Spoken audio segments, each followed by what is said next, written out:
We're now going to go to Albany for Svetlana and Keith to give us a talk.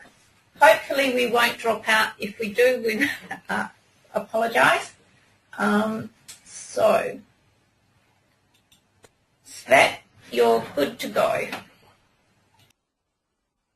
Thank you. Okay, everybody. I'm just going to give you an update about the state of resistant red-legged earthmites in Western Australia. This project is part of a nationally funded GRDC project with collaborators from CSER, the University of Melbourne, CSIRO, the University of Western Australia, and of course DAFWA.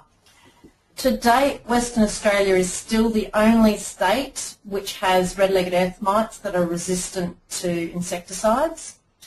Was first detected in Esperance in 2006, where there were spray failures for the control of red-legged earthmites. What we found was that the resistance to SPs was heritable, so it existed between years.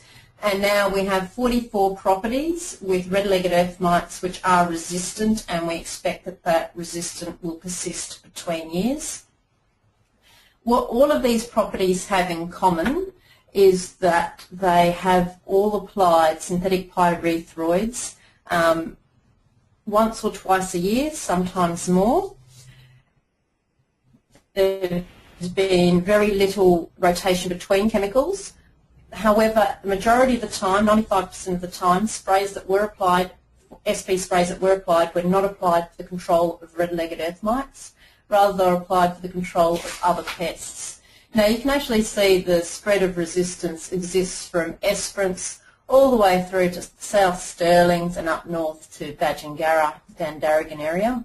Now the areas that are blank, it's not that we haven't looked there, it's just that we have not detected resistance. We've just finished a survey north of Badgingarra all the way up north to Geraldton, Dongara area, and we have not found anywhere where there is resistance. However, what we have found this year is that there's a single population with confirmed resistance to omethylate. These are red-legged earthmites which are having very high tolerance, rather resistance to omethylate.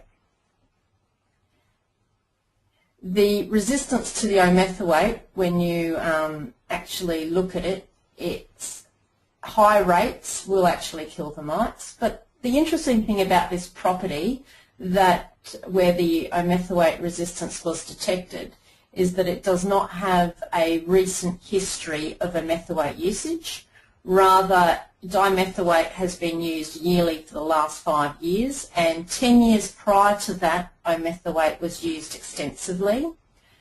The interesting thing is that this year 3 sprays were applied of omethylate at 200 mL per hectare, and spray failures detected. However, when dimethylate was used, spray failures weren't detected, which is interesting because dimethylate in its breakdown cycle does break down into omethylate.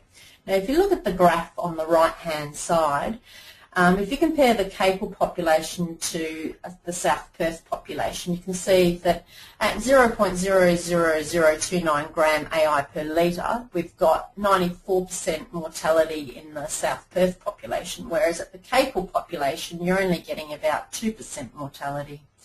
Now, in the field, it's approximately 0.058 gram of active ingredient per litre is applied, and you can see that we're getting about 70% mortality in the Capel population, and you're looking at the South Perth getting about 100% mortality.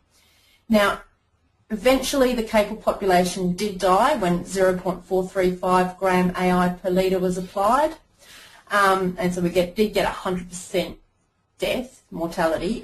If this had been a SP, synthetic pyrethroid resistant population, at really, really high rates of SPs, we still didn't kill the mites. However, the Capel mites are living the registered rates of insecticides.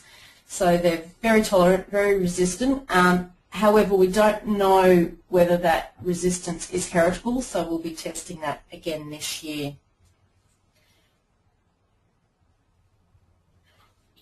One of the things that we do need to look at is how to minimise the resistance developing.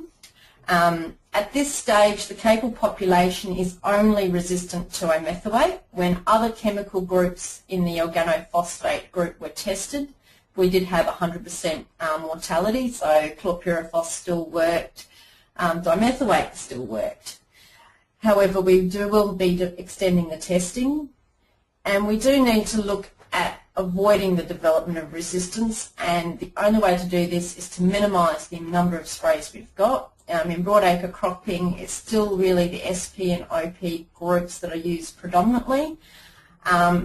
Really, if you can rotate between those groups and alternatively try and use a chemical outside of those groups, if at all possible. The other thing we really need to look at is setting up the paddocks in the year before. So the year before you're seeding canola or anything like that, try and set the paddocks up.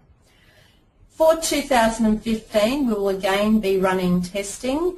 The testing we'll be doing is real-time jar tests where we put live mites into jars coated with chemicals to assess whether they're alive or dead.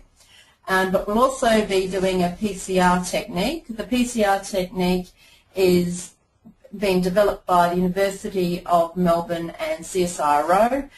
It's basically you only need a small number of mites and it will tell you whether they're resistant or not. If there's anyone out there that's interested in having their property tested or has clients who you think would benefit from testing, please contact myself or Peter Mangano. Thank you very, very much. We actually have a question for Svet about her talk. Someone has asked us, Svet, how do you set up paddocks in the previous year, which you mentioned needed to be done for your red-legged earthmite resistance monitoring? That's a very good question. What you need to do is to look at what the plant hosts are in the previous year. So what we've said to everybody is grow a non-crop host plant. So say if you grow canola after cereals, you will have lower pressures than growing canola after pasture because pasture does have a lot more red-legged earthmites. However, you also need to look at what weeds are present in your cereal crop because the more clover and plant hosts are present in the paddock, the more red-legged earthmites you'll have for the following year. So you need to look at crop rotations to decrease red-legged earthmites. Grazing pressure, if it's in pasture, can be used.